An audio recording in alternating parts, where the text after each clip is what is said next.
துயரங்களையும் தமிழுக்கும் தமிழர் நிலத்திற்கும் என் மொழிக்குமாக சந்தித்த வேல்முருகனாகிய நான் நீங்கள் அரசியலுக்கு வருகின்றேன் என்று சொல்லுகின்ற அந்த வந்தவர்கள் யாராக இருந்தாலும் அந்த தவறை சுட்டி காட்டுவதற்கு எனக்கு உரிமை இருக்கிறது. அதை நான் சுட்டி காட்டியிருக்கிறேன்.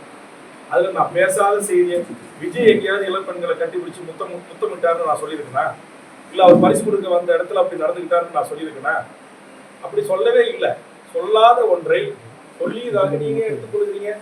எத்தனை தொலைக்காட்சி விவாதங்களை சினிமாக்காரங்களை போய் பெண்கள் இளம்பெண்கள் குடும்பத்தோட மாற்றான் மனைவி கணவன் முன்னே போய் தொலைக்காட்சியில் நேரடியாக என்கிட்ட சாட்சி இருக்கு சொல்லுது, ஒரே ஒரு முறை உங்களை நான் கட்டிப்பிடிச்சு முத்தம் கொடுத்துக்கிட்டுமா அப்படின்னு இளம்பெண்கள் கேட்ட ஆடியோ வீடியோக்கள் இருக்கிறது. அதே மாதிரி இன்றைக்கு பிக் பாஸ்ல ஒரு நிகழ்ச்சியில மிக கேவலமான காட்சி அமைப்பு இருந்துச்சு. நான் உடனடியாக பத்திரிகையாளரை சந்தித்து இனி அது போன்ற காட்சிகள் இடம்பெற்றால் அதை தடுத்து நிறுத்துவேன், அதை முற்றுகையிடுவேன் என்று நான் அறிவித்தேன். அதே திரு ரஜினிகாந்த் அரசியலுக்கு வந்தபோது மிக கடுமையாக 15 வயதில் நான் கண்டித்து பேசியிருக்கிறேன். என்னுடைய செல்லில் ஆவணருக்கு காட்டுறேன்.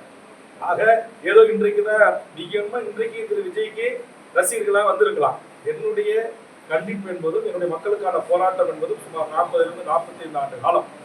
ஆக இதையெல்லாம் கருத்தில் கொண்டு பேச வேண்டும். எல்லா அரசியல் கட்சி தலைவர்களையும் பேசுவது போல், எல்லா அரசியல் கட்சியினரை விமர்சனிப்பது போல் எங்கள் கட்சி தோழர்களை, எங்கள் தொண்டர்களை நேற்றுக்கு பெய்த மழையில் இன்றைக்கு முளைத்த காளான்